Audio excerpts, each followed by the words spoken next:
Ako po si Miss Winnie at ito ang ating kwento. Magandang araw. Ako po si Joy, 60 years old. Ang kwentong ibabahagi ko po sa inyo ay nangyari noong late 80s. Natatandaan ko, 24 anyos lang ako noon.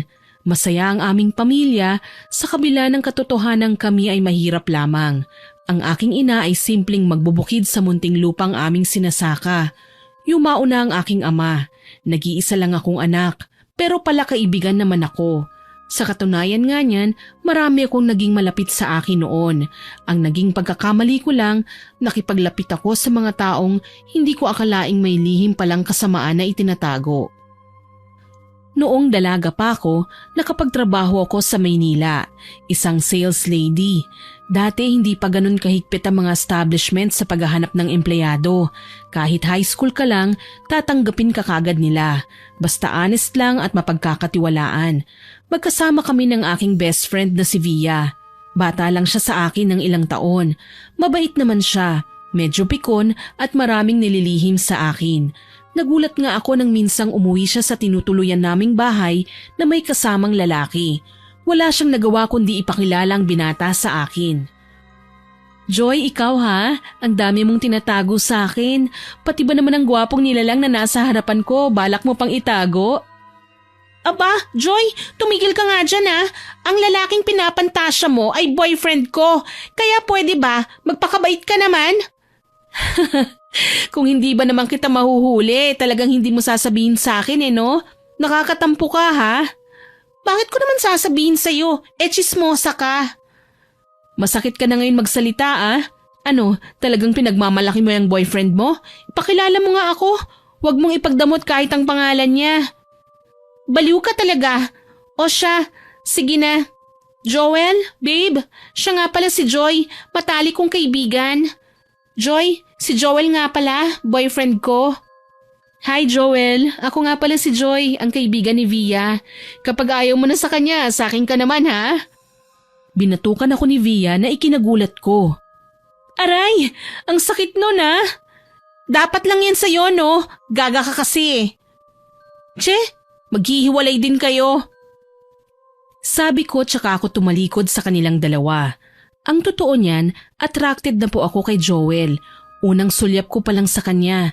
Hindi na tumigil ang pagsikdo ng puso ko. Pinigilan ko ito dahil alam kong mali at hindi ko ugali na mangahas ng kasintahan ng iba. Kahit papaano, may mangilan-ngilan naman akong mga manliligaw. Kaya naman naibaling ko sa kanila ang aking atensyon. Makalipas ang mga araw, mas naging malapit sina Via at Joel sa isa't isa. Nararamdaman ko naman na talagang nagmamahalan sila, kaya nang i-anunsyo nilang dalawa ang nalalapit nilang kasal, naging masaya ako para sa kanila. Sa katunayan, ako pa ang kinuhang maid of honor ni Via. Alam mo Joy, masaya ako sa kabila ng hirap na pinagdaanan ko sa pag-aasikaso ng kasal namin, kasi nariyan ka naman at tinutulungan ako. Oo naman sino ba ang magtutulungan kundi tayo rin lang naman na magkaibigan? Tsaka bakit ba kasi alis ng alis yung boyfriend mo? Ano ba ang kanyang pinagkakaabalahan at hindi ka man lang niya tinutulungan sa mga kakailanganin para sa kasal ninyo? Ang pamilya niya, Joy. Alam mo naman na ayaw sa akin ang pamilya niya Hanggang ngayon, sinusuyo pa rin niya ang mga magulang niya. Kahit man lang sana sa kasal namin makadalo sila. Alam mo kasi, galit lang ang mga magulang niya dahil baka may hindi maipaliwanag sa kanila si Joel. Huwag mo nang isipin yun. Ang mga magulang, galit lang naman yan ngayon. Pero later on, lalambot din yan lalo na kapag nakikitang naglalakad na kayong dalawa patungo sa altar. Sana nga, Joy. Nagigilty din kasi ko Minsan na akong dinala ni Joel sa bahay nila. Pero hindi naging maganda ang unang pagkikita namin ng mga magulang niya. Bumawi ka na lang. Alam ko magiging okay din ang lahat. Madalas kong paalalahanan si Via na maging kalmado lang at mapagkumbaba. Siya kasi ang klase ng babae na medyo mataray at sumasagot kaagad sa mga taong nakakapuna sa kanya, kaya madalas siyang kainisan. Gayunpaman, kung ako ang tatanungin ay nasanay na ako sa kanya. Alam ko na kung paano siya sagutin dahil nga sa kabila ng pagiging prangka niya ay mabait naman talaga si Via. Pagsapit ng ikalawang araw bago ang kanilang kasal, bawal nang magkita ang dalawa. Nasa bahay na lang si Via. Samantalang ako naman ang gumagalaw sa finishing touches ng reception nila pagkatapos ng kasal at pati na sa maliit na detalye ng decoration sa simbahan. Habang nakikipag-usap sa pari, namataan ko si Joel sa labas na papadaan. May kasama siyang babae. Napakunot noo ako at kaagad siyang sinundan nang makitang pumasok sila sa isang restaurant. Nagkunwari ako na hindi sila nakita at naupo din ako sa isang table malapit sa kanilang kinauupuan. Mabuti na lang hindi nila ako napansin, kaya malaya akong napakinggan ang usapan nila. Bakit naman kasi hindi tayo sa bahay na lang mag-usap, Viola? Mas maganda kasi dito sa lugar na maraming tao, Joel, para hindi ka na din mailang at matakot. Ano ba ang pag-uusapan natin? Gusto ko lang makasiguro na hindi mo kailanman sasaktan si Via. Sensitibo siya at mabilis magkasakit, Joel. Matagal na siyang may maraming hinanakit. Ayokong pati ikaw, dumagdag pa sa alalahanin niya. Alam mo naman na hindi ko magagawa yun sa kapatid mo. Mahal ko siya. Kaya nga kami magpapakasal, hindi ba? Hindi mo naman kailangan mag-react ng ganyan eh. Binabalaan lang kita. Hindi naman kailangan eh. Alam ko kung saan ako lulugar. Kaya huwag ka mag-alala. Hindi ako lilis ng maling daan. Matino akong tao, Viola. Kaya sana huwag mo akong husgahan. Habang nakikinig, hindi ko maiwasang maawa kay Joel. Alam ko kung bakit ganun na lang ang reaksyon ni Viola sa pagpapakasal ng kapatid niya. Sakitin siya at alam ko ang bagay na yon.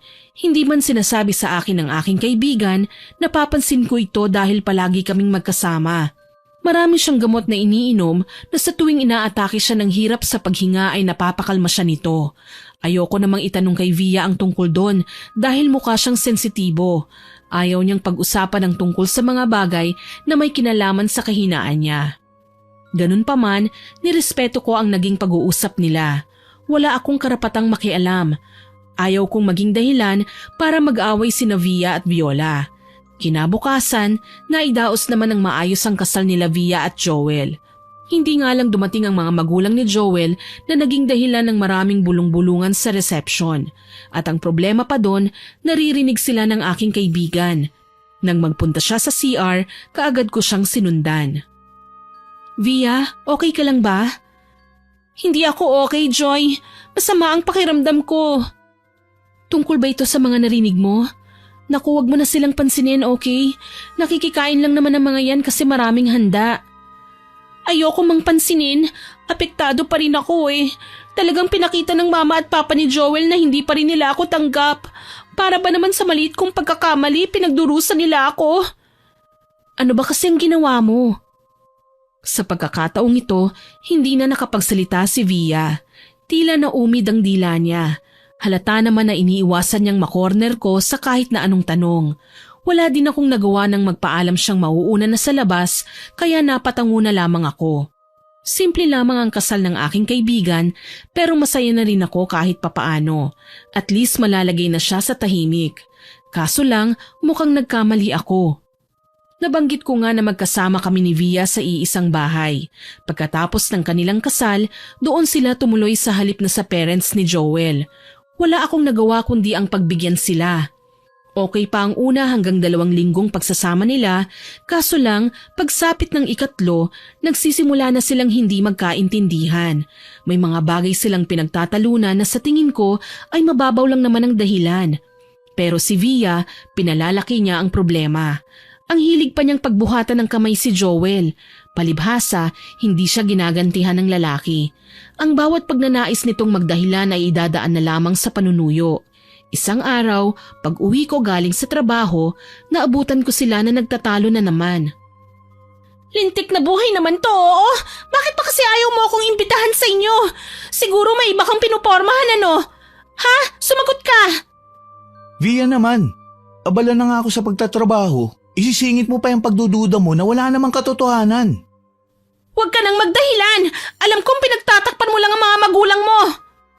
Bakit mo naman idinamay sina mama at papa sa away natin? Wala naman silang kinalaman ah. Talaga? Wala? Sila nga ang pasimuno ng kaguluhan, hindi ba? Palibhasa, namimihasa ka dahil ayaw naman nila sa akin sa unang pagkakataon pa lang. Masyado na akong naiingayan sa kanila noon kaya hindi ko maiwasang makisabat. Lumapit ako sa dalawa at pumagitna. Nagulat pa ako dahil nananakit na si Via at iilang kalmot na din ang nakita kong ginawad niya sa braso ni Joel. Habang tumatagal, nagiging brutal na siya at kailangan ng pagsabihan. Teka lang, Via, Joel, bakit ba kayo nag-aaway? Umalis ka dyan, Joy! Huwag kang makisali sa amin! Bakit naman hindi ko gagawin yun? Nakakabulahaw na kayo eh. Ano? Ano bang pakialam mo? Kami lang naman ang nagtatalo ah. Konting respeto naman, Joy.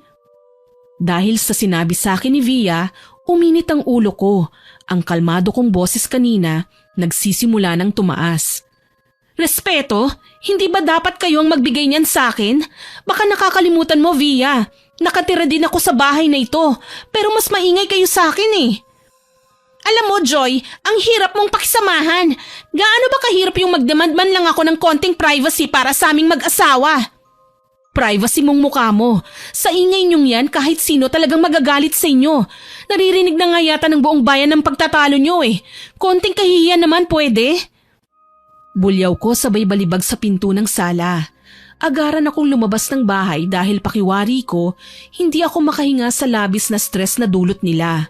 Pagod na nga ako sa trabaho, tapos na-drain pa ako sa kasasaway sa kanila. Para silang mga batang kinulang sa aruga. Kaya naman para makahinga, nagpa siya akong magpaalam sa aking pinagtatrabahuhan. Tumanggap ako ng 1 buwang vacation leave. Tutal naman, matagal na ako sa pagtatrabaho sa shoe store. Ang dapat ko sanang day off at naipon, kaya yun na muna ang ginamit kong pantapal sa bakasyon. Nakauwi ako sa amin na ikinatuwa ng aking mga magulang. Marami akong pinamili mula sa aking naipon, kaya naman proud na proud si nanay sa akin. Isa sa mga nabiyayaan ko ng pasalubong ay si Aling Rosana, ang kilalang mananambal sa aming bayan. Madalas siya sa aming bahay, kaya naman kilala ko na siya. Ang swerte ko naman at nagawa pa akong bigyan ni Joy ng pasalubong. Naku, maliit na bagay nga lang po yan, Aling Rosana. Salamat po sa pag-aalaga niyo sa nanay at tatay ko habang wala ako ah. Ay, ayos lang yon, iha. Hindi naman inaatake ng rayuma ang nanay mo ngayon eh. Mabuti naman po. Kamusta nga po pala dito sa atin? Heto, pinag-iingat ko ang mga magulang mo. 3 kaso na ang pagkamatay ang napapabalita dito sa bayan natin. Abay tila bumabagsik ang sino mang may kapangyarihang itim na napagkakatuwa ang paglaruan ng mga biktima. Ha? Ano pong nangyari? Isa sa ating kababayan ang nag-aral ngayon ng pambabarang, iha. Ang masahol pa, ginagamit niya ang kaalaman niya sa pananakit sa mga inosente. Mukha siyang may pinaghahandaan. Nakakatakot naman po yan. Kaya nga kahit ikaw, bago ka pa lang na nakakauwi, kailangan mong mag-ingat. Masakit na karamdaman sa katawan ng tao ang inggit. Baka mamaya mapagdiskitahan ka. Huwag po kayong mag-alala, Aling Rosana. Tatandaan ko po yan. Basta kapag may kailangan ka, puntahan mo lang ako sa bahay ha. Hindi naman ako kalayuan sa inyo eh. Tsaka araw-araw din naman akong napapagawi rito. Opo, Aling Rosana. Maraming salamat po. Naging maayos naman ang pagbabakasyon ko. Sa unang linggo, marami sa mga dati kong kakilala at kaibigan ang dumalaw sa akin. Inasar ako kung bakit hindi pa ako nakakapag-asawa. Kasi noong araw, kapag tumungtong na ang isang babae sa edad na 20, hala, inaapuran na ng mga magulang nila. Baka raw sa tagal na maisip na lumagay sa tahimik, lumagpas na sa kalendaryo ang edad. Mahihirapan na raw manganak at kung magkakasupling man, uugod-ugod na para mag-alaga. Tinatawhanan ko na lamang sila. Wala pa kasi akong napupuso ang lalaki na pwede kong pag-alayan ng buong buhay ko. Alam ko naman na ang pag-aasawa, hindi mainit na kanin na kapag isinubo at napaso ay kaagad na pwedeng iluwa. Magkakaroon na kasi ng mga responsibilidad at matututo na tayong harapin ng mga obligasyon. 2 linggo ko na sa probinsya nang mapansin kong umuwi si Via. Namamaga ang kanyang mga mata at mukhang malungkot. Dahil nga magkaibigan naman kami, nagpa siya kong dalawin siya sa bahay nila. Via, anong nangyari sa'yo? Nasaan ang asawa mo? Hiwalay na kami. Hindi ko na kaya, Joy. Sobrang nagsiselos ako sa mga katrabaho niya. Ilan sa kanila, lantaran ng pumupunta sa bahay eh. Oh, napatunayan mo naman ba nakabit niya ang mga yon?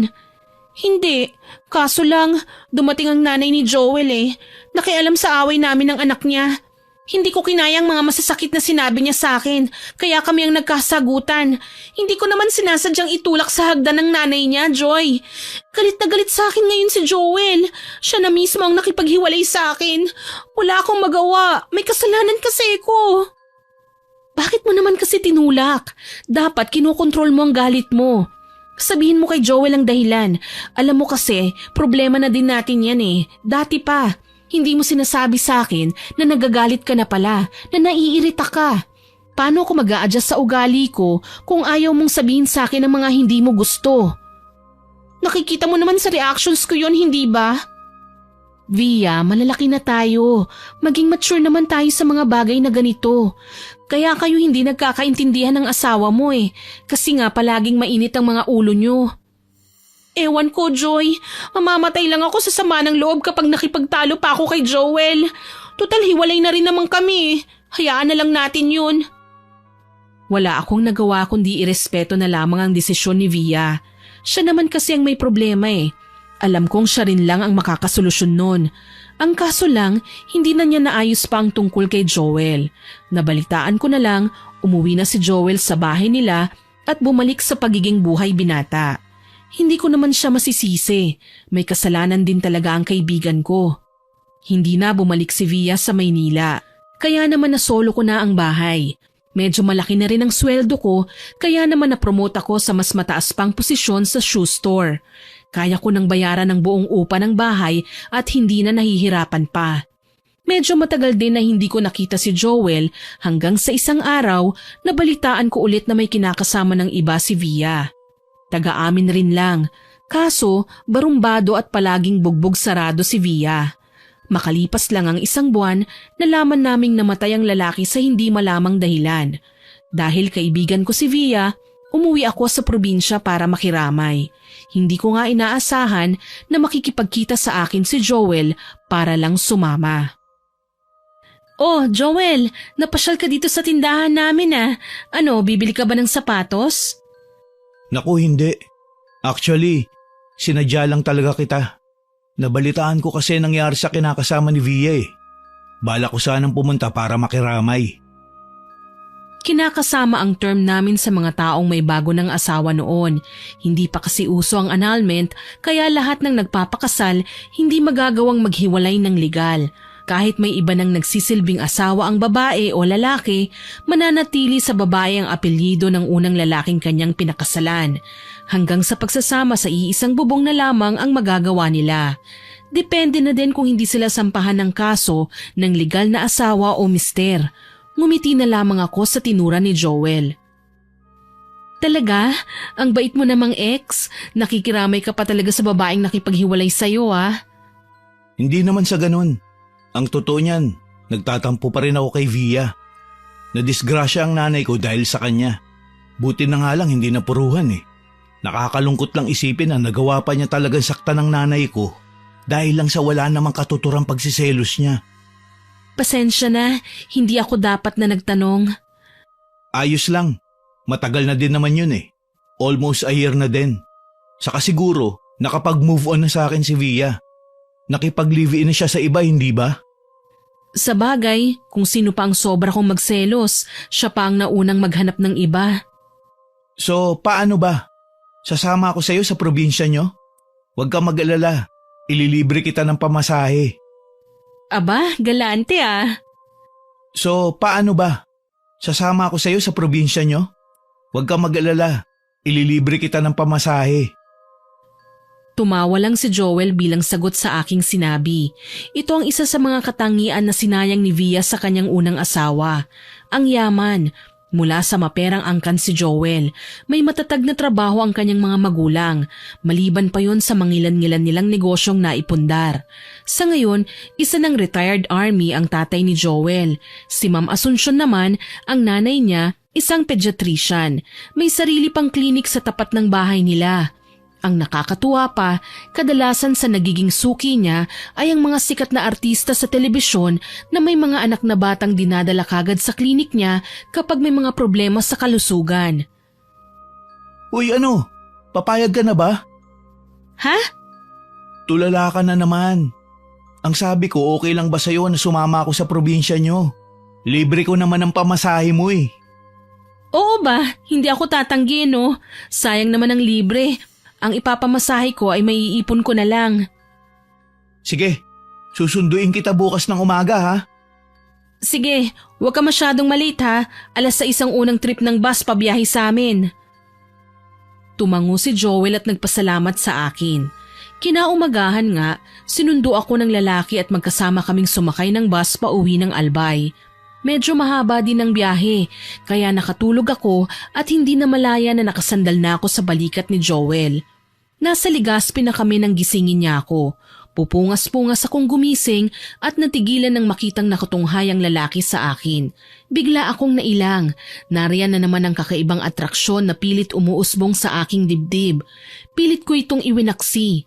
Kahit nahiwalay na nga si Joel at Via, naroon pa rin ang katiting na konsensya sa puso ko na nagpapaalalang kasalang dalawa at legal sa mata ng Diyos at tao. Konting pag-uusap lang naman ang kailangan para magkabalikan sila. Wala akong karapatang pumagitna para harangin ang posibilidad na yon. Hindi naman ako ganun kasama.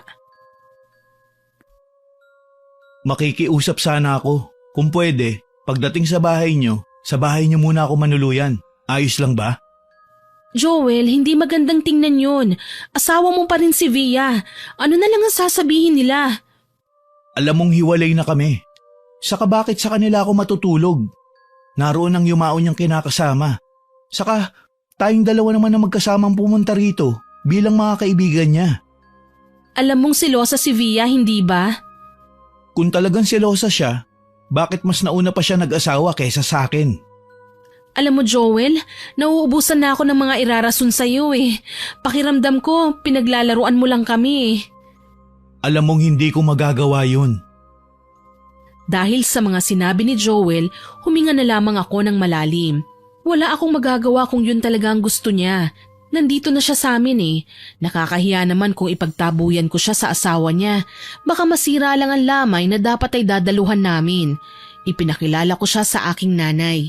Kagaya nga ng inaasahan kong reaksyon ng aking ina, nagalit siya. Ano raw ang nakain ko at dinala ko sa bahay ang lalaking may asawa na. Nangatwiran ako, pero dismayado akong tinitignan ni nanay ng masama. Sana lang daw, wag maging dahilan si Joel para magkagulo kami ni Via, lalo na at labag na ang ginagawa ko sa batas ng pagkakaibigan namin ng dalaga.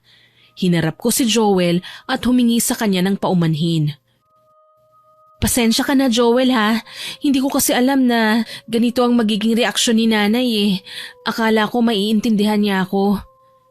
Ayos lang Joy, inaasahan ko na talaga ang ganitong reaksyon. Sino ba naman ang hindi matatakot, hindi ba?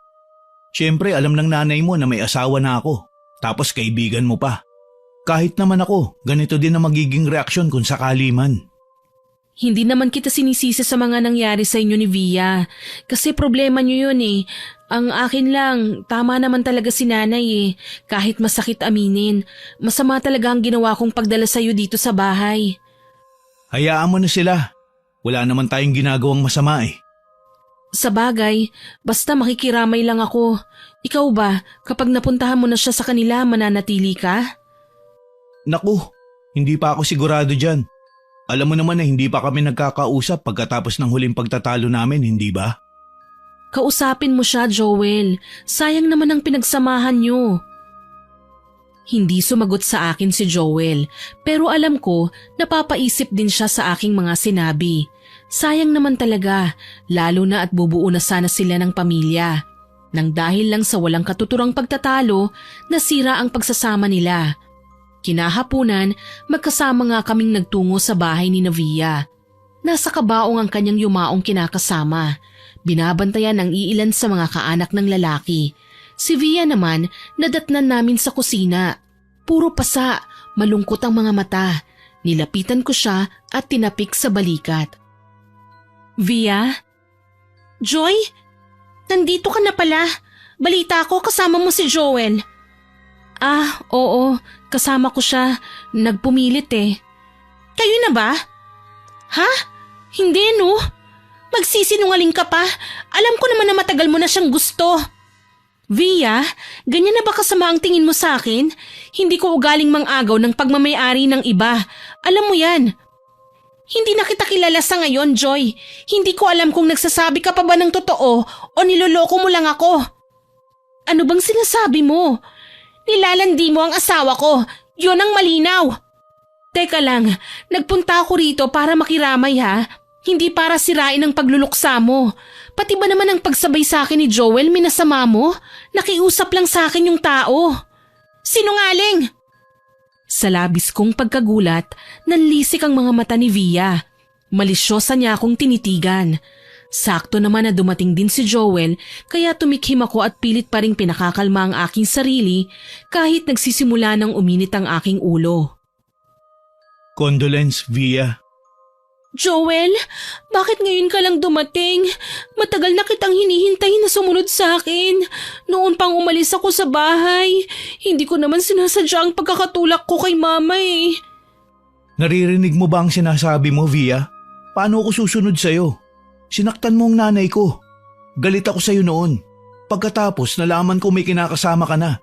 Ano ba sa tingin mo ang mararamdaman ko? Hindi mo na ako nirespeto. Pero alam ko na mahal mo pa ako. Patunay niya ng pagpunta mo rito, hindi ba? Nais ko lang makiramay. Malayo ang albay para bumiyahe ka ng ilang oras. Alam kong mahalaga pa rin sa'yo ang mga pinagsamahan natin. Via, sana naman pakinggan mo ko. Nagpunta lang ako rito dahil gusto kong malaman kung ano na ang sitwasyon mo. Nang malaman ko naman paano ang gagawin kong hakbang nang naaayon sa plano ko. Hindi ko binalak na makipagbalikan pa sa'yo. Ano? Nagkakagusto ka na ba kay Joy ha? Kaya mo ko lantarang sinasaktan? Teka, wag niyo akong idadamay dyan sa kalokohan niyo ah. Tahimik lang ako. Wala akong balak na manggulo. Tumahimik ka! Akala mo ba nakalimutan ko na ang ginawa mo sa akin? Niloko mo ako. Pinaniwala mo akong magkaibigan tayo. Pero ang totoo, ginagamit mo lang ako para makipaglapit ka sa asawa ko. Mahiya ka naman kay Joy. Pinagbibintangan mo kami sa kasalanan na hindi naman namin ginagawa. Dapat nga, ako ang magalit sa'yo eh. Dahil nakahanap ka kaagad ng kapalit ko. Ginusto ko ba yun? Hindi. Wala akong magawa dahil reputasyon ko ang nakasalalay kapag hindi ako nagdala ng peking asawa dito sa probinsya para ipakitang kunwari ayos tayo. Pero tinutuon ni Aldo ang pagpapanggap namin. Inangkin niya ako at sinasaktan sa tuwing binabanggit ko ang pangalan mo. Wala akong magawa, Joel. Nakita kong huminga ng malalim si Joel at may inilabas na envelope. Nagulat ako dahil mukhang mahalaga ang laman nun. May kilalang judge sa mga magulang ko. Pwede nilang mapawalang bisa ang ating kasal. Hindi ko alam kung paano nila gagawin yun. Ang sa akin lang, hindi na ako makakapayag na dalhin mo pa ang apelyido ko. Walang yaka? Ano bang gusto mong gawin ko para makalimutan mo ang naging pagkakasala ko? Pirmahan mo lang ang kontratang to, Via. Wala na tayong pag-uusapan. Hindi ko magagawa yan. Hindi ako papayag. Wala ka nang magagawa. Kapag hindi mo to pinirmahan, ididimanda ka ni Mama. Mas gugustuhin mo bang makulong kaysa maging malaya? Napaiyak ng todo si Via. Sapo niya ang mukha gamit ang palad. Gusto ko man siyang daluhan, hindi ko magawa. Naiinis ako sa mga paratang niya sa akin. Kung nagkataon sigurong wala siya sa buhay ni Joel at hindi sila kailanman nagkakilala, malamang papayag ako na maging kami. Pero dahil nariyan si Via, bakit ko ipagsisiksikan ang aking sarili? Hindi ako mababang klase ng babae para lang mang-agaw ng pagmamayari ng iba. Umalis ako sa lamay dahil tila nasasakal ako sa presensya nilang dalawa. Nang palabas na ako sa bakuran, nagulat ako nang humarang sa daraanan ko si Viola, ang kapatid ni Via. Mahigpit niya akong hinawakan sa braso na ikinadaing ko. Traidor ka, Joy. Balak mo pang ahasin ang asawa ni Via? Ano? Nababaliw ka na ba? Wala kaming relasyon ni Joel. Siguraduhin mo lang, kapag nalaman ko na niloloko mo ang kapatid ko, magdurusa kayong dalawa. Ang dudumi ng mga utak nyo. Magkasama lang kami ni Joel kung ano-ano nang nakarating sa inyo na balita. Pwede lang ha. Bago kayo magduda o kumprontahin man lang ako, baka naman maisipan yung mag-imbestiga muna. Nakakairita na kasi ang paraan nyo ng pamamahiya eh. Para bang aping-api kayo? Totoo naman nilalandi mo si Joel. Aba, kung ganyan rin lang ang mindset nyo, di sige, lumandi na kung lumandi. Mga hayop kayo, talagang hindi nyo ako tatantanan sa pambibintang nyo ah. Tumalikod na ako para sana iwanan si Viola. Kaso lang hindi ko inaasahan na aatakihin niya ako. Napasigaw ako nang maramdaman ang malakas niyang pagkakahila sa buhok ko. Sinubukan kong magpumiglas pero natumba kami at nadaganan niya ako. Para makawala sa pagkakasabunot niya, napilitan akong lumaban. Pati mga paa ko ay sinipa ko na sa kanyang tiyan, dahilan para tumilapon siya na malapit rin lang sa akin. Hayop ka? Ano? Ikaw kaya itong nagsimula, tapos ako pa ang hayop? Aba, walang katotohanan ng lahat ng mga sinasabi niyo tungkol sa akin. Hindi naman pwedeng hayaan ko na lang kayong saktan ako. Galit na galit kong wika sa kanya, tsaka ako tumayo. Dumating naman si Joel at Via na namamaga ang mga mata. Nagulat ang magkapatid nang makitang inalalayan ako ni Joel. Ano ba kayo? Bakit niyo ba minamasama ang pagpunta namin ni Joy sa inyo? Bakit pa kayo nagluluksa kung ayaw niyo naman na may dumadamay sa inyo? Hayaan mo na sila, Joel. Sarado ang isip ng mga yan sa ngayon. Wala tayong magagawa kung ganyan sila palagi. Hayaan na natin. Halika na, umalis na tayo. Mga taksil, magsisisi kayo sa ginawa niyo. Hindi ako nagigilty kasi wala naman akong ginagawang masama. Sige lang, magkunwari kayong inosente. Malalaman ko rin ang lahat at pagbabayarin ko kayo. Habang naglalakad kami palayo, naririnig ko ang palahaw ni Via. Tila ba mamamatay na siya sa paraan ng kanyang pag-iyak. Halos mapaos at manghina sa pagkakasalampak sa lupa. Umaasa ako na hihinto sa paglalakad si Joel at lalapitan si Via, pero hindi niya ginawa. Sa halip, mas naging mabilis ang paghakbang namin palayo para tuluyan ng umalis sa tahanan ng kanyang dating asawa. Pagdating sa bahay, muli na naman kaming pinagsabihan ng aking nanay. Habang hindi pa gaanong lumalala ang sitwasyon, ako na raw ang umiwas kay Joel para wag nang magduda sa aming dalawa si Via. Iginiit ko na wala namang kaming ginagawang masama at sinigundahan yon ni Joel. Bakit kaya lahat na lang ng ginagawa natin na sa tingin ko ay tama, minamasama ng iba? Kahit kailan hindi ko niloko si Via. Siya pa nga ang nakahanap ng iba bilang pamalit sa akin. Hayaan mo na. Tingin ko nabubulagan sa labis na selos si Via. Kahit kasi anong gawin kong pagpapaliwanag, hindi talaga makaintindi eh. Wala na tayong magagawa. Ako naman ay desidido nang makipaghiwalay sa kanya. Bakit naman kasi hindi mo sinabi sa akin na bukod sa pakikiramay kay Via, may balak ka na palang iba? Ano ba ang kasulatan na yan? Kasulatan na kahit sentimo, wala siyang hahabulin sa akin. Lumapit na rin ako sa abogado para magawa ng paraan kung paano magiging null and void ang kasal namin. Posible ba yun? Hahanapan ng butas ni Judge. Ayon din sa investigasyon, may mga papeles siyang ipinasa na hindi legal. Baka nga makasuhan pa siya dahil panluloko ng ginagawa niya sa akin. Hindi ko akalain na hahantong kayo sa ganito. Hindi naman mangyayari to kung hindi siya masyadong selosa. Ayon pa kay Joel, nasasakal siya sa mga pagkakataong pinagdududahan ni Via ang bawat lakad niya. Kung minsan, napapahiya na siya sa kanyang mga kaibigan. Nagiging brutal ang babae sa harapan ng maraming tao. Ipinapakita kung paano siya sinasaktan. Naaawa ako sa kanya. Siya ang lalaki, pero siya pa ang kailangan mag-adjust sa lahat ng bagay. Kaya naman hindi ko na ipinilit pa na makipaglapit siya sa babae. Total kahit ano pang sabihin ng iba, malinis ang konsensya ko at wala akong ginagawang masama. Kinahapunan, naging bisita namin si Aling Rosana. Kagaya ng nakagawian, hinilot niya ang mga binti ni nanay. Inatake na naman siya ng rayuma. Minsan talaga, pabaya ang nanay mo sa pagpapahid man lang ng langis sa kanyang binti.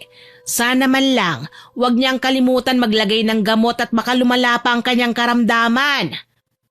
Pasensya na po kayo, Aling Rosana. Kilala niyo naman po si nanay Matigas talaga ang ulo niyan. Siya nga pala, iha. Ang kasama mong lalaki, asawa pala ni Via? Opo, pero nakiusap po siya sa akin Dito na lang daw muna siya sa bahay. Hindi kasi naging maganda ang paghihiwalay nila. Iha, kung hindi mo mamasamain, pwede ko bang mabasa ang palad mo? Kakaiba kasi ang kutob ko eh. Ha? Bakit po? Iba ang nakikita ko sa aking diwa. Base sa aura na inilalabas ng katawan mo, may mangyayaring masama sa'yo at sa tingin ko ay may kinalaman ng lalaking yan na nasa bahay ninyo. Si Aling Rosana talaga, oo. Mapagbiro po pala kayo. Seryoso ko, iha. Kailangan mong mag-ingat. Dahil sa kanyang sinabi, wala akong nagawa kundi hayaan na lamang si Aling Rosana at iniabot ko nga sa kanya ang aking kamay. Binasa niya ang aking palad at maya-maya pa tumingala siya sa akin. Magiging malubha ka, iha. Hindi normal na karamdaman ang dadapo sa'yo. Ibig niyo bang sabihin, babarangin ako o may engkanto kaya? Aling Rosana, hindi po ako naniniwala sa ganyan. Siguro nga hindi ka naniniwala, pero ang mga bagay na ito ay totoo. Marami na akong nakitang binarang na hindi na gumaling pa. Umiling ako at tinawanan ulit ang matanda. Kahit minsan, hindi pa ako nakakita ng mga taong binarang. Siguro, maliban na lang dun sa kinakasama ni Via na kamamatay lamang. Marami naman kasing dahilan kung bakit nagkakaroon ng sakit ang isang tao. Pinaalalahanan ako ni Aling Rosana na huwag magpakampante. Gayunpaman, bilang respeto, tinanguan ko na lamang siya nang huwag nang humaba pa ang aming usapan. Kinagabihan, naghuhugas ako ng plato nang mapatingin ako sa may bintana. Napakunot ang aking noo nang mapansin ang isang bulto ng nakatayong babae sa madilim na bahagi ng aming bakuran. Kinabahan ako pero hindi naman ako kagad natakot. Naisip ko kasi baka si nanay lang o si Aling Rosana. Kaso lang, ano naman kaya ang gagawin nila sa labas? Nay, pumasok ka na, mahamog na dyan. Joy? Sinong tinatawag mo dyan? Kanina pa tulog ang nanay mo ah. Sigurado ka ba? Oo, inutusan nga niya ako na patayin ng gasera eh. Tapos wag raw akong gagala sa labas dahil baka pagtripan ako ng mga taong walang magawa sa buhay. May nakita kasi akong tao eh. Ha? Saan? Sa bakuran. Napatingin sa akin si Joel nang may pagtataka. Muli niyang nilingon ang bintana at saglit na nakatitig doon. Wala naman ah. Hindi, meron talaga. Sigurado ako. Alam mo Joy, guni-guni mo lang yan. Sigurado naman ako na hindi makakapasok ang kahit sino sa bakuran nyo dahil sinara ko na ang tarangkahan kanina. Alam mo ang mabuti pa, magpahinga ka na. Ako na lang ang tatapos ng ginagawa mo. Tutal naman marunong din ako niyan. Tukoy ng lalaki sa hinuhugasan kong plato. Pumayag naman ako at nagpasalamat sa kanya. Pinunasan ko ang aking mga kamay at muling nilingon ang bintana. Halos panawan ako ng ulirat nang makita ko si Via sa labas ng bahay, nanlilisik at nagbabaga ang tingin. Sapo ang dibdib na nagsalita kagad ako. Via, anong ginagawa mo dyan? Mamamatay ka! Kayong lahat na nagtaksil sa akin! Magdurusa kayo sa igagawad ko sa inyo! Isinusumpa ko! Kasabay ng pagsasalitang yun ni Via, nakarinig kami ng sigawan sa labas ng bahay. Hula ko, nagmula yun sa tahanan ni Viola at Via. Natatarantang lumabas ako at nagkasalubong pa kami ni Joel. Anong ingay yun? May sumisigaw sa bahay ni Via, Joel. Puntahan kaya natin. Nag-aalala ako eh, baka kung ano na nangyari sa kanila. Teka lang, si Aling Rosana nandito ba? Nasa kanila. Bakit mo ba siya hinahanap? Unahin na kaya natin si Via. Mukhang may nangyari. Sige na nga. Nagmamadali kami sa pagtakbo papunta sa bahay ni Via. Naabutan namin si Viola na iyak ng iyak at hindi man lang maawat ng mga kababayan namin na nakikiusyoso din sa mga nangyari. Nagtanong-tanong ako sa mga tao pero lumabas mula sa kumpulan si Viola at galit kaming dinurong dalawa ni Joel. Kasalanan niyo ito. Kayo ang dahilan kung bakit iniwan ako ng kapatid ko. Kayo ang dahilan kung bakit siya nagbigti. Ano? Nagpakamatay si Joy? Pagbabayaran niyo ang ginawa niyong pagpatay sa kapatid ko. Mga kriminal kayo! Teka lang, wala kaming kasalanan. Tumahimik ka! Wala ka ng ibang ginawa kundi ang pasakitan si Via. Pati ikaw, hindi ko kalilimutan. Magbabayad kayong dalawa! Para matigil lang ang gulo, pilit kaming pinalalayo sa kumpulan. Wala naman akong magawa kundi ang sumunod na lamang kay Joel na noon ay galit nang naglalakad pabalik sa aming bahay. Tumaas baba ang kanyang balikat sa labis na pagpipigil ng emosyon. Pakiramdam ko, nalulunod ako sa labis na kahihiyan. Wala man lang akong nagawa para depensahan ang aking sarili. Inosente ko. Mabuti na lang dumating si Aling Rosana at nababahalang nilapitan kami. Kailangan niyong mag-ingat. Bago namatay si Via, naramdaman ko ang pag-iwan niya ng sumpa. Aling Rosana, kahit anong klaseng sumpa pa yan, hindi kami tatablan. Wala naman kaming kasalanan eh. Naging masalimuot man ang aming paghihiwalay, alam ko naman na naiintindihan niya ang dahilan kung bakit kailangan kong gawin yun. Muntikan na niyang patayin ng nanay ko, Aling Rosana. Hindi ko sinabi sa inyo ito, pero may kakayahang mambarang ang lahing pinanggalingan ni Via at Viola. Kaya nilang pumatay ng tao, kailanman nila gustuhin, at maghahanap sila ng katiting na rason para makapanakit ng inosente. Diyos ko, wala namang kaming ginagawa ni Joel, ni wala kaming relasyon. Alam mo, sumusobra na talaga si Via. Kahit ano na lang ang gawin natin, palagi niyang minamasama. Bakit ba siya ganyan? Tapos ngayon magpapakamatay siya? Kahit multuhin pa niya ako ngayon, wala akong pakialam. Hindi ako natatakot sa kanya, kahit ako pa ang maghatid sa kanya sa impyerno. Kasabay ng pagsinghal na yun ni Joel, napaigtad kami sa kaba ng kumulog kasabay ng pagkidlat.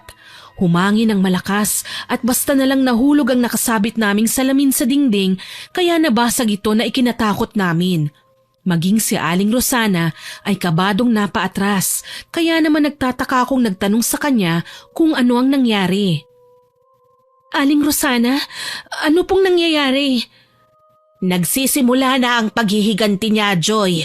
Kailangan niyo nang umalis dito. Lumayo na kayo. Naguguluhan na po ako. Huwag na kayong mag-isip pa. Kailangan niyong makalayo. Hindi kayo pwedeng pagbalingan ni Viola. Bakit naman kami matatakot kay Viola? Tsaka wala naman siyang kinalaman sa naging pag-aaway namin. Siya ang binili na ni Via ng sumpa. Siya ang nakatakdang tumapos sa inyong mga buhay. Gusto kong matawa sa paraan ng pagkakasabi ni Aling Rosana sa mga bagay na yun. Kaso lang, hindi ko alam kung anong isasagot ko sa kanya. Kahit kailan, hindi ako naniwala sa barang. Sa tingin ko, walang potensyal si Viola na gawin ng mga bagay na hindi pangkaraniwan. Pasensya na, Aling Rosana, pero hindi ako aalis sa bahay namin. Hindi ako natatakot kay Via. Mas lalong wala akong dapat na ikatakot kay Viola. Ako din, Aling Rosana. Kapag umalis kami at nagtago, mas lalo lang nilang mapapatunayan ang pagkakamali namin na gawa-gawa lang nila. Sa bagay, tama naman kayo. Hindi ko din kayo pwedeng pangunahan. Di bale, gagawa ako ng pangontra para maproteksyonan kayo kahit papaano sa sumpa. Salamat po, Aling Rosana. Malaking bagay ang gagawin yung pagtulong sa amin. Nanatili nga kami sa probinsya at hindi bumalik ng Maynila. Sinulit ko ang mga araw na kailangan kong magpahinga. Si Joel naman, nagkaroon pa nga ng mga kaibigan. Karamihan sa kanila, mga binata sa amin na naghahanap ng mapapasukan. Kahit papaano, napanatag ang loob ko. Mula kasi nang magbigti si Via 3 araw na ang nakakaraan, wala naman akong ibang narinig kay Viola. Kaso lang, kinahapunan, nagmemeryenda kami ni Joel at ni Nanay nang mapansin ko ang iilang kaanak ni na Viola na nagpuprosesyon sa harapan ng aming bahay. Kabaong mismo na pinaglagyan ng mga labi ni Via ang nasa loob dahil may yakap na litrato si Viola habang nangunguna sa paglalakad. Ang nakakakilabot pa, tinalian lang nila ng malaking pisi ang kabaong tsaka hinihila. Diyos ko naman, bakit kailangan sa harapan pa ng bahay namin idaan ng patay? Hayaan mo na, Joy. Saglit lang at makikisilip ako kay Via sa uling pagkakataon. Sige. Hinayaan ko na si Joel, total asawa niya naman ang nasa kabaong. Naisip ko, dapat lang siguro na magkaroon sila ng closure dahil mahirap mabuhay ng maraming tinatagong issues. Ako naman ay hindi nagtangkang lumapit sa kanila. Nakasilip lang ako sa bintana at kitang-kita ko ang pagtulak ni Viola kay Joel kaya napalayo ang binata sa pagkakalapit sana sa kabaong. Kinamumuhian ka ni Via. Anong karapatan mong lumapit sa labi niya? Gusto ko lang siyang makita sa huling pagkakataon. Malaman man lang niya na gusto kong humingi ng tawad sa pasakit na idinulot ko sa kanya. Hindi ko ginustong umabot sa ganito ang aming relasyon. Naging selosa si Via at palagi na lang ako pinagdududahan. Masyado ng toxic ang aming pagsasama kaya kailangan ko siyang iwan. Ginawa mo pang masama ang kapatid ko. Unang pagkikita pa lang natin, binalaan na kita pero hindi ka nakinig. Ayos din pala kayo, no? Kahit may kasalanan din ng kapatid mo, kinukonsinti mo pa ang pagkakamali niya. Walang mali sa pagmamahal ng kapatid ko. Kayo ng kabit mo ang may malaking pananagutan sa kanya. Ilang beses ko bang sasabihin sa'yo na hindi ko nga kabit si Joy? Sumama lang ako sa kanya dahil hindi pa ako dinadala ni Via sa probinsya na to. May mga papeles akong kailangan papirmahan sa kanya, kaya ako narito. Nataon lang nakamamatay lang ng kinakasama niya. Ako pa nga may kaunting respeto eh. Ako na ang pinagpalit. Ako pa ang ginawang masama. Pinandilata ni Viola si Joel. Nakita ko pa nang umusal ng mga kataga si Viola na hindi ko maintindihan. Ilang sandali pa, nagulat na lang ako nang matumba si Joel. Para siyang sinuntok kahit wala namang gumagawa nun sa kanya. Natataranta akong lumapit para daluhan ng binata. Joel, anong nangyari sa'yo? Hindi ko alam. Diyos ko, may dugo ang bibig mo. Huwag mo na lang akong pansinin. Huwag niyong gagambalain ang kapatid ko. Kahit sino sa inyong dalawa, hindi niya nanaising makalapit sa kanyang labi. Banta ni Viola. Wala akong nagawa kundi alalayan si Joel papasok sa aming bahay. Maging si Aling Rosana na papalapit sa aming bakuran, parang nagulat at nagtatakbong tinulungan akong alalayan si Joel. Ano ba, Viola? Itigil mo na yung ginagawa mo. Hindi ka nakakatuwa. Ikaw ang tumigil, tanda. Sakala mo ba, naglalaro pa ako sa ginagawa ko? Wala kang magagawa kung nais ng patay na maghabilin ng mga bagay na ikasasakit ng kalooban ng kanyang mga kaaway. Wala kang magagawa kung pamanahan sina Joy at Joel ng sumpa ni Via. Sa labis kong gulat, muli na namang nagsuka si Joel. Kulay itim na ang likidong inilalabas niya sa bibig. Amoy malansa na naaagnas. Ang grupo ni Viola tila walang anumang umalis sa aming bakuran habang hinihila pa rin ang kabaong ni Via. Aling Rosana, tulong! Halika, ipasok natin si Joel sa loob ng bahay. Ayos ka lang ba, Joel? Masakit ang tiyan ko. Huwag kang mag-alala, gagamutin kita. Napaiyak na ako nang muling sumuka si Joel sa higaan. Mas lalong sumama ang aking pakiramdam nang malanghap ko ang mabahong amoy mula sa loob ng katawan ng lalaki. Mabuti na lang, mabilis kumilos si Aling Rosana. Nagsagawa siya kagad ng pag-oorasyon bilang pagharang sa barang na sana ay pinapagapang na sa buong katawan ng lalaki. Ilang beses niyang pinalibutan ng pagpahid ng langis ang buong katawan ni Joel hanggang sa mapansin kong namamasana ang kanyang balat. Naghalo na ang pawis at langis na naging mantsa na sa kanyang damit. Ano pong nangyayari kay Joel, Aling Rosana? Shh! Huwag kang maingay. Kailangan kong mag-concentrate. Hindi pwedeng masira ang aking orasyon. Aray! Ang sakit ng tiyan ko, Aling Rosana! Tulong! Tatagan mo ang iyong loob, iho. Huwag kang matakot. Lahat ng sakit ay mapapawi. Magdasal ka sa Panginoon. Hindi ko na kaya. Sasabog na yata ang tiyan ko. Ano ba? Tama na! Natatakot na ako! Tumalikod ako sa kanila at humarap ako sa bintana. Hindi ko alam kung ano bang dapat kong maramdaman. Halo-halo na kasing emosyon ko kaya naman hindi ko na magawang ikalma ang sarili ko.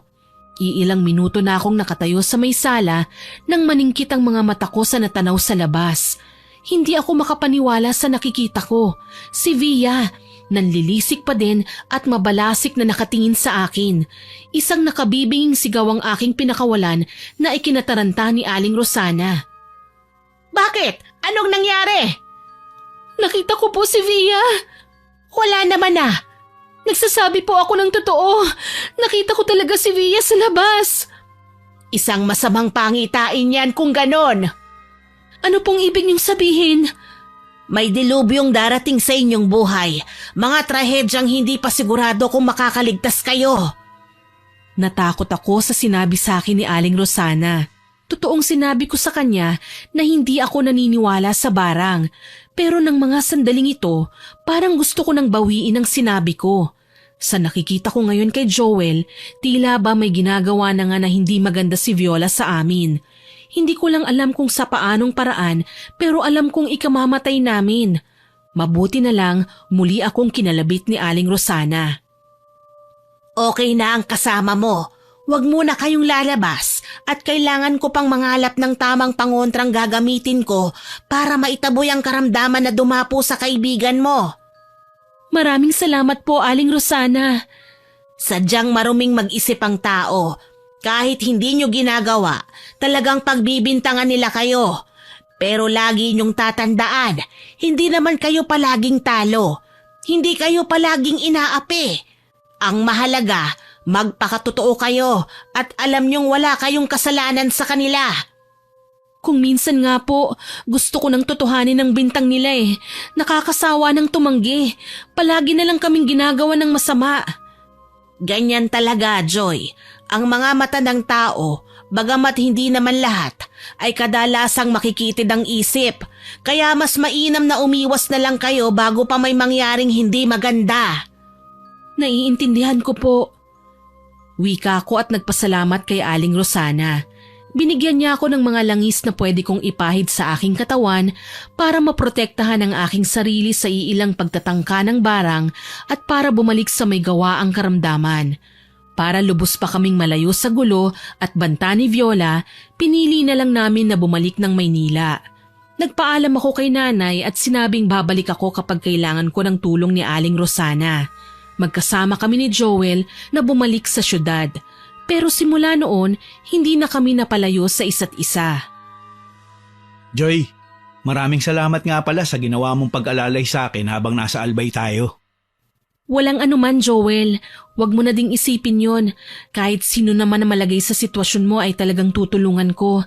Alam ko din na ganun din ang gagawin mo. Oo naman. Gagawin ko makakaya ko, makatulong lang sa kapwa.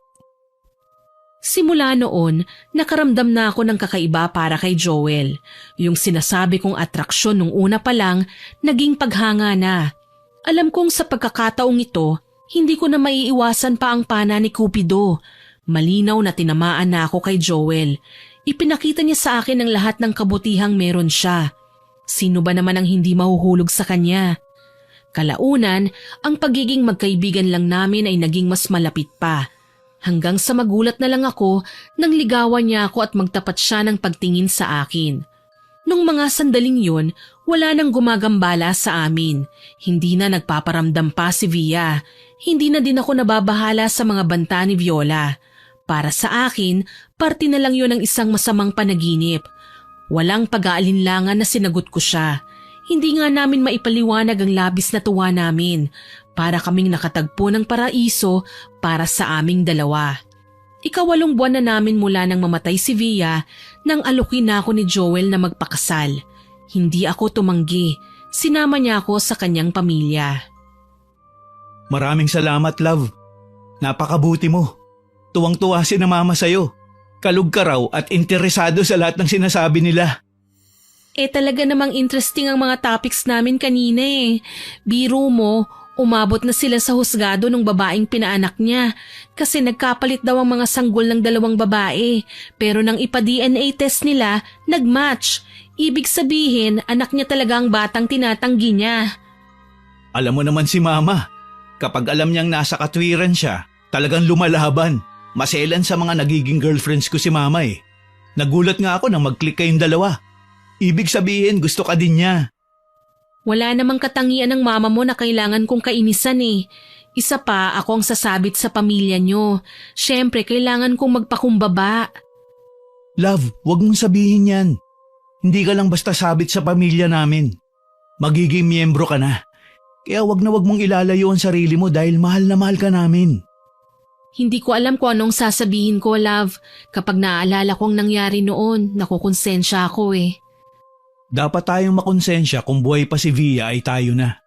Pero wala naman nangyaring ganun, hindi ba? Ilang buwan pa ang lumipas mula nang mamatay siya, saka pa lang tayo nagkarelasyon. Hindi rin ba siya ng tagal ng pagkakakilala natin para iparamdam natin sa isa't isa ang pagmamahal? Feeling ko kasi magiging masama na naman tayo. Huwag mo silang pansinin. Magiging okay din tayo. Bubuo tayo ng sariling pamilya at magiging matagumpay tayo sa lahat ng pangarap natin sa buhay. Dahil sa mga pag-aalo ni Joel, nabawasan ang mga alalahanin ko. Iwinaksi ko na nga sa isipan ang tungkol kay Via at sa kanyang kapatid. Patay na siya. Si Viola naman, wala nang magagawa. Hindi nila kami matutunton dahil umalis na ako sa dati kong apartment. Sisiguraduhin ko na hindi na nila kami kailanman magagambala. Sa wakas, natuloy din ang kasal namin. Dumalo ang mga pinakamahahalagang tao sa buhay namin, kagaya ni nanay at ng papa at mama ni Joel, mga malalapit na kaanak at kaibigan at mga katrabaho. Kahit papaano, nabawasan ang pag-aalala ko. Walang binabanggit si nanay tungkol kay Via, ni hindi masama ang tingin nila sa akin at lalong wala silang sinasabi na ikasasakit ng aking damdamin. Yun nga lang, sa kalagitnaan ng pagpapalitan namin ng vows, tila namataan ko si Viola sa may pintuan ng simbahan. Galit na nakatitig sa amin. Natigilan ako pero kaagad din namang kumalma. Nang muli ko kasing tingnan ng pinto, wala na si Viola. Sa tingin ko namamalikmata lang ako. Kahit kasi sa kalagitnaan ng seremonyas, sila pa rin ang nasa isip ko, kaya tuloy kung ano-ano na lang ang nakikita ko. Pagkatapos ng munting selebrasyon namin sa reception, dinala ko ng aking groom sa bagong bahay na ipinatayo niya para sa aming dalawa. Ano, love? Nagustuhan mo ba ang sorpresa ko sa'yo? Hindi ko akalain na kumpleto na ang bahay natin, love. Paano mo nagawa to nang hindi ko napapansin? Ito ang regalo ko sa'yo bilang aking mabait at mapagmahal na asawa. Sana maging maayos ang pagsasama natin. For better or for worse. Tama, till death do us part. Wika ko naman sa kanya.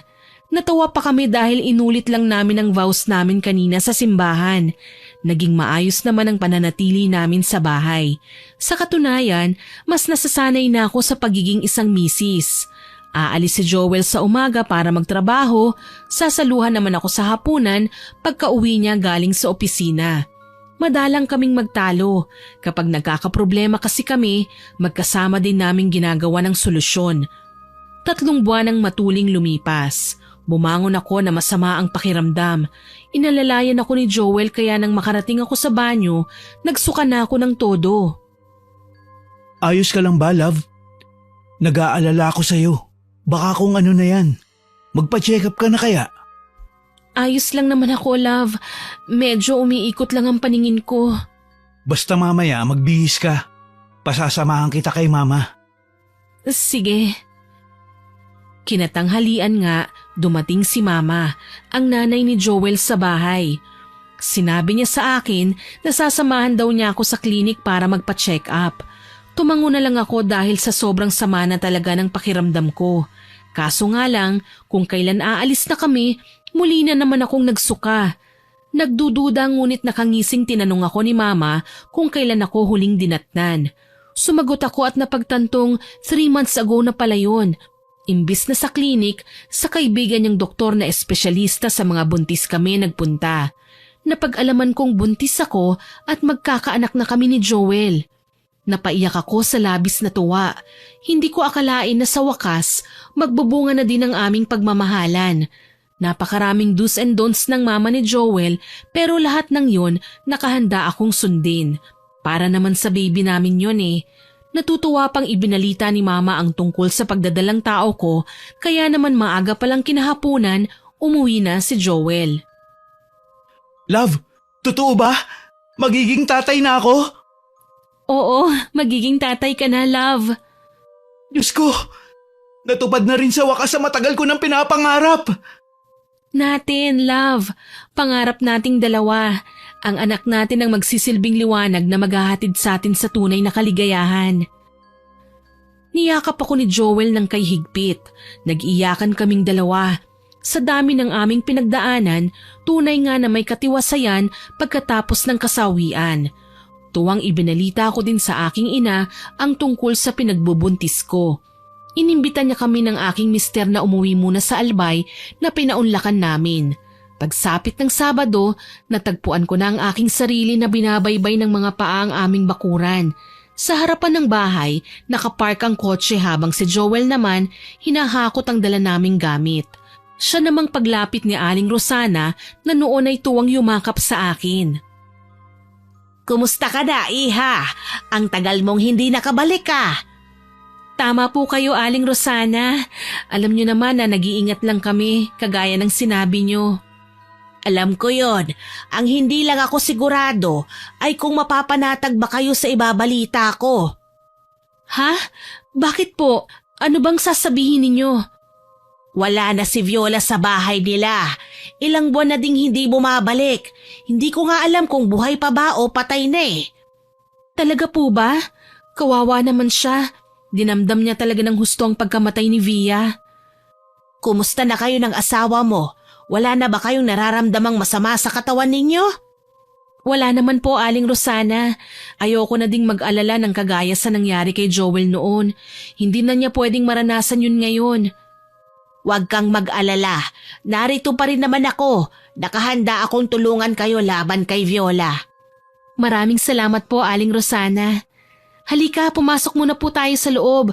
May dala kaming pasalubong para sa inyo. Nako, hindi ako tatanggi dyan. Pumasok na nga kami sa loob ng bahay at naabutan sina Nanay at Joel na nag-uusap. Mukhang seryoso ang topic ng dalawa kaya hindi na muna namin ginambala. Kaso lang, nang makapasok na kami sa kwarto ni Aling Rosana, nagulat ako nang magsisigaw si Joel kaya napadalo kami kagad sa kanya. Love, anong nangyari? Sumasakit na naman ang tiyan ko.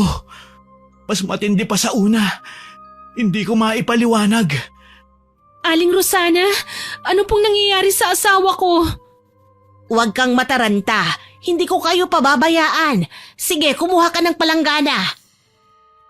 Heto na po ang planggana. Ano pang susunod na kukunin ko?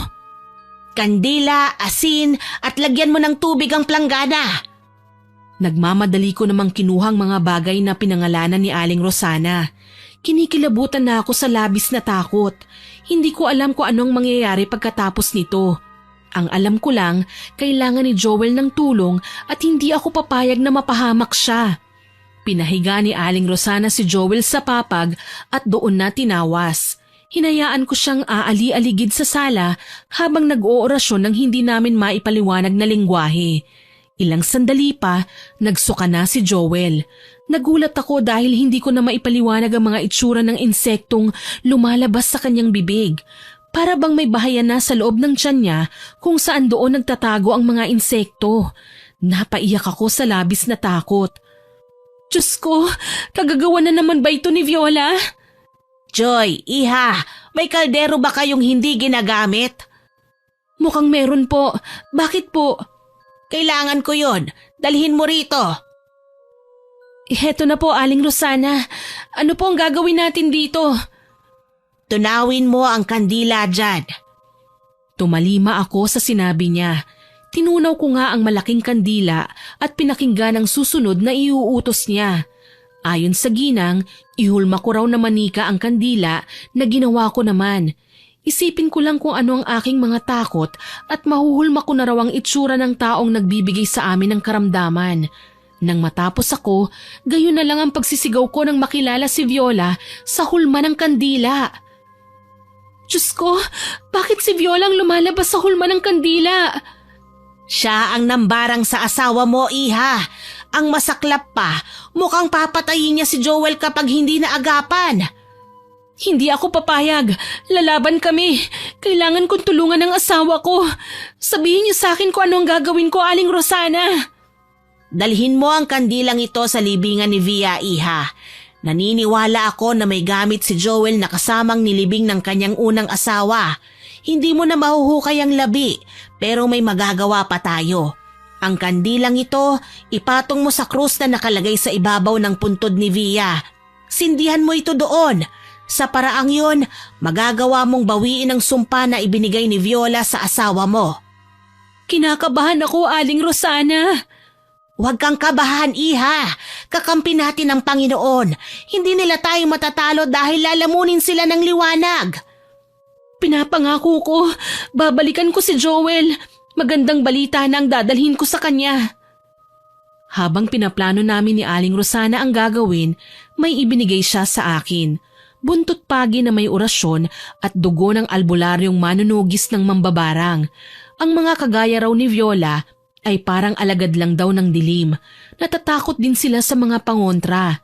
Hindi rin nila kayang labanan ng silaw ng liwanag mula sa tansong punyal.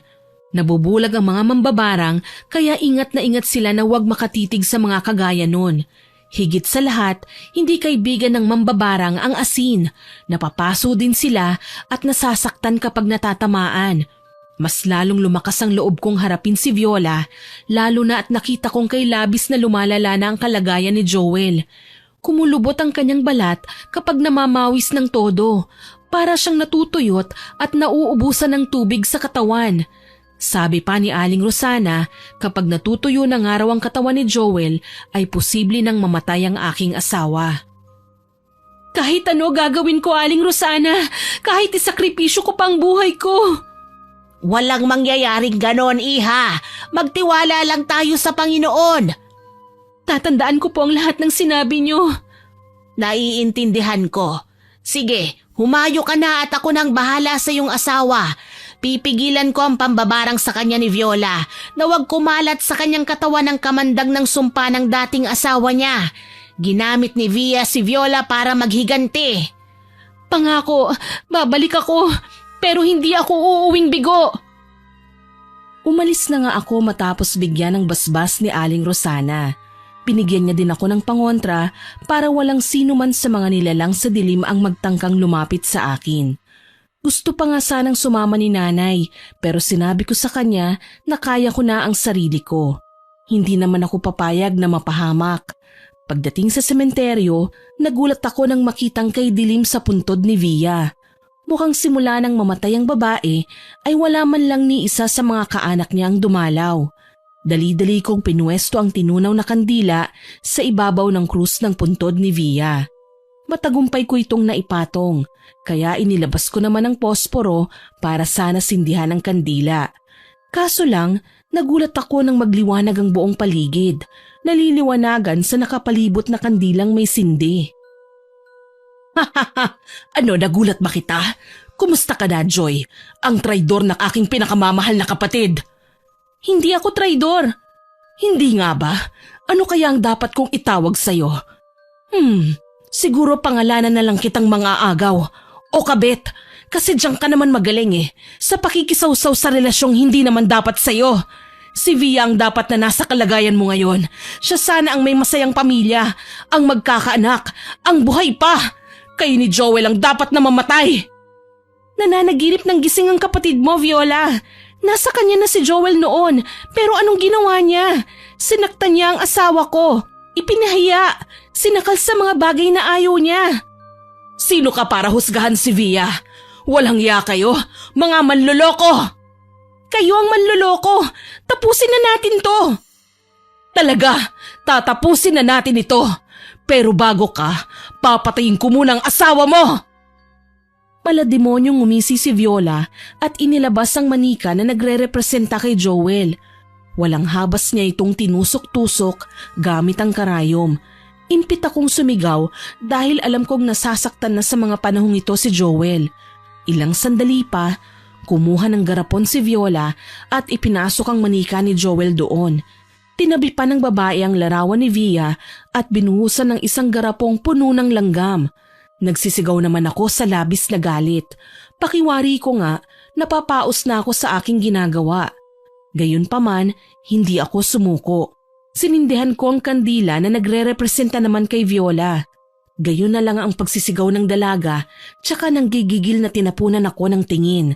Tinangka niya akong lapitan, pero binali ko ang mga paa ng manikang kandila. Gayon na lang ang pagpalahaw ni Viola. Anong ginawa mo, babaeng malandi? Itigil mo na ang ginagawa mo. Huwag mong patayin si Joel. Nakikiusap ako. Hindi ako papayag na sirain mo ang mga plano namin ni Via. Gusto niyang makasama si Joel sa kabilang buhay, kaya kailangan ko siyang patayin. Hindi ako papayag, Viola. Ikaw na munang mamamatay. Dala ng labis kong galit, kinuha ko ang tansong punyal na binigay sa akin ni Aling Rosana at pinagbubutas ang katawan ng kandila. Gayon na lang ang pagsigaw ni Viola, kaya naman pinagpatuloy ko ang pagsaksak sa kanya. Unti-unti, nakita kong nabubutas na ang kanyang katawan. Nagkakasugat siya kahit ang kandila lang naman ang aking pinagdidiskitahan. Hindi mo ako masisindak sa ganyan. Mas magaling pa rin ako mambarang sa'yo. Hindi ko naman pinlanong tapatan ka. Ang gusto ko lang, matigil na ang iyong kasamaan. Ginusto ni Via na tapusin ang buhay niya. Kaya sana, wag mo nang ipilit ang gusto mo na magkasama sila. Huli ka na. Alam kong mamamatay si Joel. Hindi siya masasalba ng matandang mananambal. Diyan ka nagkakamali, mambabarang! Tanda, anong ginagawa mo? Bakit buhay pa rin ang lalaking yan? Biglang napalingon ako sa kinaroroonan ni Aling Rosana.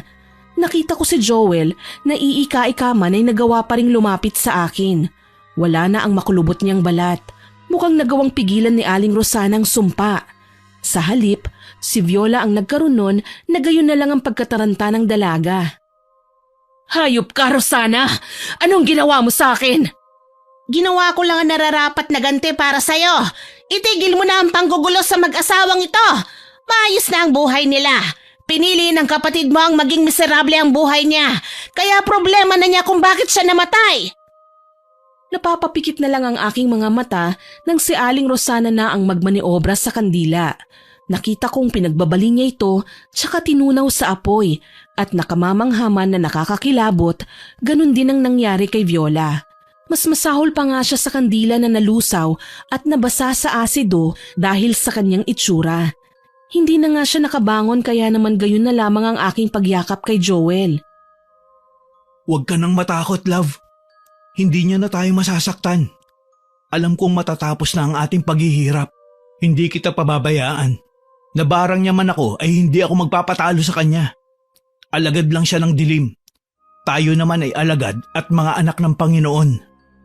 Hindi ko lang kasi akalain na aabot pa tayo sa ganito. Buhay natin ang nakasalalay sa paghihiganti ng magkapatid na mambabarang. Hindi naman tayo dapat nagpapaapekto, hindi ba? Wala tayong kasalanan sa kanila. Inosente tayo. Napaigtad na lang ako nang marinig ang malakas na palahaw ni Viola na unti-unting humina hanggang sa wala na ngang marinig mula sa kanya. Pumanaw siya na hindi man lang nailalagay sa kabaong ang kanyang katawan. Kusa siyang nalusaw na parang kandila at natuyot na higit pa sa lantang dahon na nalagas mula sa puno. Ibig sabihin lang nun, hindi siya kailanman naging mabuti sa kanyang kapwa. Alam kong sa impyerno siya magdurusa. Kasama ng mga taong nauna pa niyang sinaktan sa amin, kapiling ang kapatid niyang pinili na kitli ng sariling buhay dahil sa paghihiganti. Nang mawala si Viola, naging maayos na ang aming kalagayan. Nakakangiti na ako kahit papaano. Alam kong malayo na kami sa kapahamakan. Masaya kong isinilang ang isang malusog na sanggol na lalaki na naging bunga ng aming pagmamahalan. Maninindigan ako na wala kaming ginawang kasalanan at hindi na ako kailanman makukonsensya pa. Nagmahal lang ako at natapos na ang kanilang relasyon bago ko pa man pinapasok si Joel sa buhay ko. Sa ngayon, maayos pa rin ang aming kalagayan. Wala na kaming kahit na anong nararamdaman at naging masaya na rin ang aming pagsasama. Hanggang dito na lamang po. More power po sa inyong channel at God bless. Naway kapulutan niyo ng aral ang aking